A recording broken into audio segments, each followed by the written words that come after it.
Hi guys, Lady Lee here from ladyleeshome.com, and in this video I want to talk to you about thinning.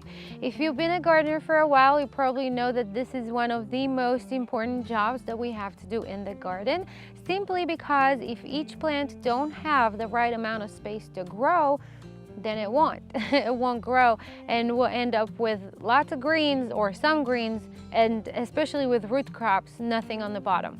If you have lettuces, yes, you can probably leave them a little close together, considering that you might use them as young lettuces or young salad greens or something like that. But especially with root crops and a lot of other crops, actually all the crops, you have to make sure that each plant has the right amount of space to grow. In order to eliminate the need for thinning, a lot of market gardeners, for example, will use a seeder.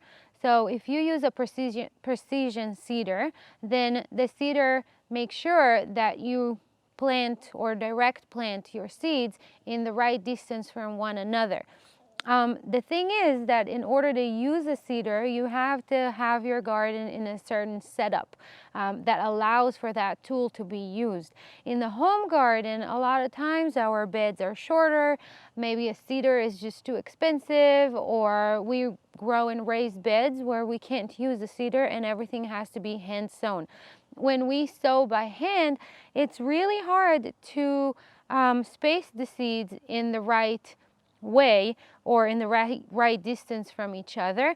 Many times I personally overseed just to make sure that everything germinates and that I have plants everywhere in the bed and I don't have empty pockets here and there of seeds that didn't germinate. There are many seeds, like carrot seeds for example, that we can't start indoors. We have to direct seed, but they're so tiny that it's really hard to space them correctly. Now, there are a couple of ways to try to, even in the home garden, eliminate the need for thinning.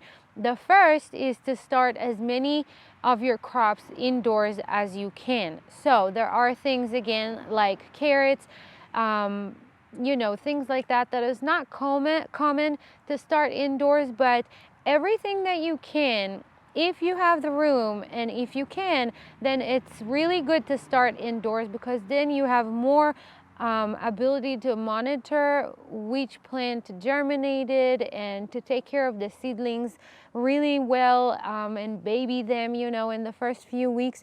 And then when you transplant to the garden, you can see where you place every seedling and make sure that they are in the right spacing. The other option to try to eliminate the need for thinning is to use pelleted seeds. Pelleted seeds are seeds that are coated with a white coating, and it makes them a little bigger and a little easier to see. So it's much easier when you direct seed to position each one of those white, you know, little balls in the right place and make sure that you space your seeds in a good way this way. However, I don't know if you can probably get most of the seeds pelleted. I don't know if every seed is available pelleted or not. I've been using pelleted seeds more and more lately, and I really do like them. They save me some work and they're much easier to handle, but there are things that I still direct seed just like this, like I did with this radish. So let me explain for a minute, how did I actually get to this situation where I have to thin my radish. What I do with my raised beds to make sure that the whole bed is full of plants and I don't waste any space, when I plant, I actually scrape the top 1 inch of soil and I move it into a bucket. I'll take the seeds in my hands and just sprinkle them all over, and I'll actually put a lot of seeds in the bed, and then I'll take my soil from the bucket and I'll cover the seeds. I tried in the past to make furrows and rows and dig and move the soil this way or move the soil that way, and I always ended up with some areas of the bed that were just empty, and you know, it's not really a good use of my space. So I've started lately to just do that, just scrape the top 1 inch of the soil, put it aside in a bucket, sprinkle my seeds all over the soil and all over the bed, and then take the soil and cover the seeds again.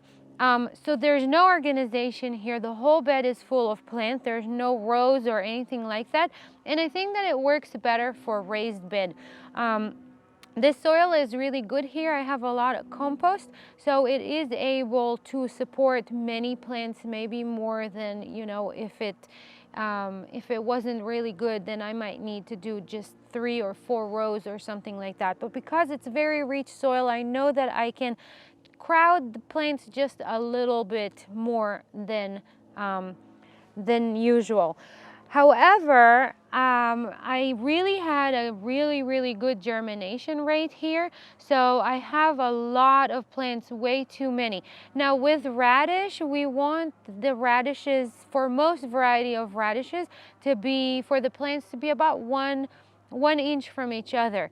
And over here they're very crowded, and they're just not going to grow a root in a proper way if I leave them this way. So what I'm going to do now is I'm just going to thin this bed, and what I'm going to do is I'm actually going to take the little radish sprouts and put them in a bowl, and that will be my salad for tonight. It's kind of makes me feel a little better, like I'm not really wasting, you know, the seedlings or any seeds. And the plants, when they are this young, they're very nutritious and very tasty, and they're really great in any salad. So I am going to just cut them with scissors. There are really good tomato shears that have a very sharp tip, and they're really good for thinning, but mine broke, so I'm just going to use simple scissors, kid scissors, little scissors. It's kind of makes it a little easier if it's a little tool and not big scissors. I'm using scissors because I don't want to pull. I want to cut the seedlings that I don't want to live in the bed at soil level.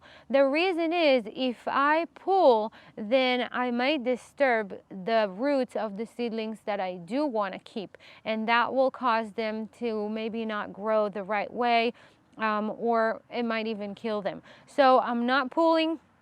I never pull when I thin. I always take scissors and I cut. And every kind of vegetable that we grow, or most vegetables that we grow, especially the ones that we direct sow, like radish and carrots and you know, all that kind of stuff, the sprouts are really good. So there's really no need to waste them. You just take them inside and make yourself a good salad, and that's a great way to use them.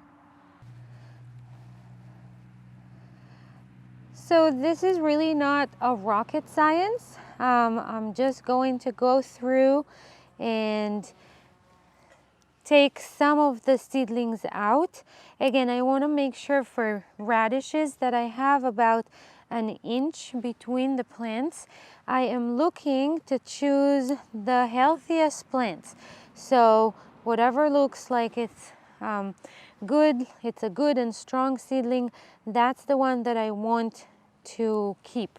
I let these seedlings grow to, you know, a couple of inches tall, just so I can see better which ones are stronger, which ones have thicker stem and big leaves, and these are the ones that I want to keep.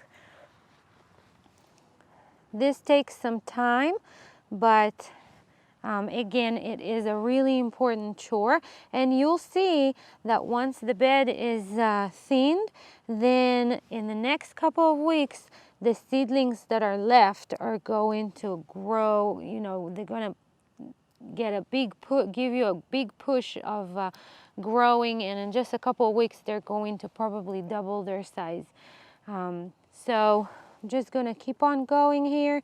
This is going to take some time, but again, just going to take my time and choose the ones that I want to leave. I'm first getting rid of the ones that don't look good, and sometimes I do.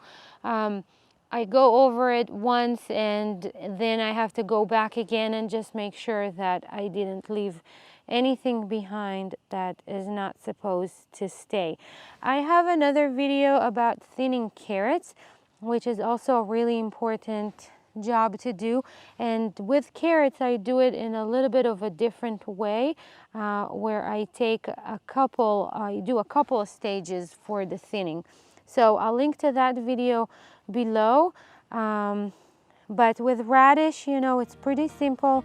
I just am looking for a final result of each seedling having about an inch of space between it to the next one next to it.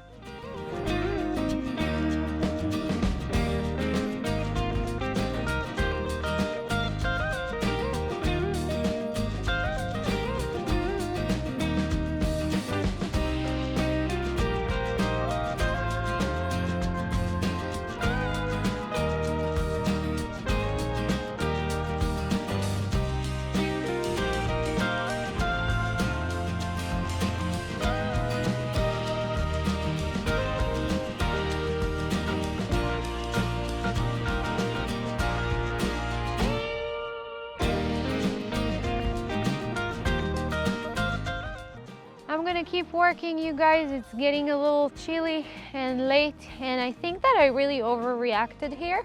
This is a new variety of radish that I'm growing. I can't remember the name. I will link to it below.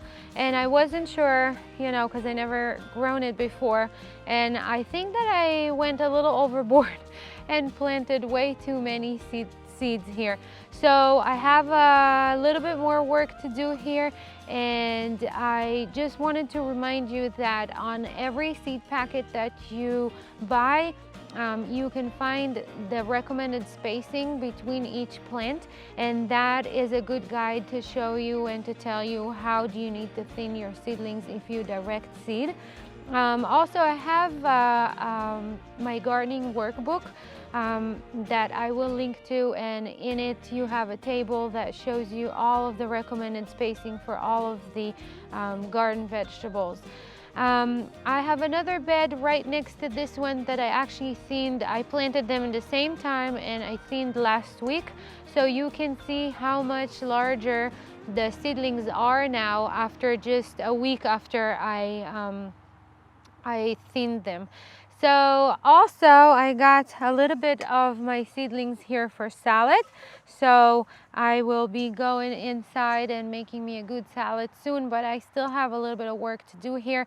So remember to thin your seedlings. Remember to make sure that all of your plants have the right amount of space between them so they can grow the best. So I hope that you learned something new, and I'll see you again in the next one. Please subscribe and like, and I'll see you again in the next video. Bye.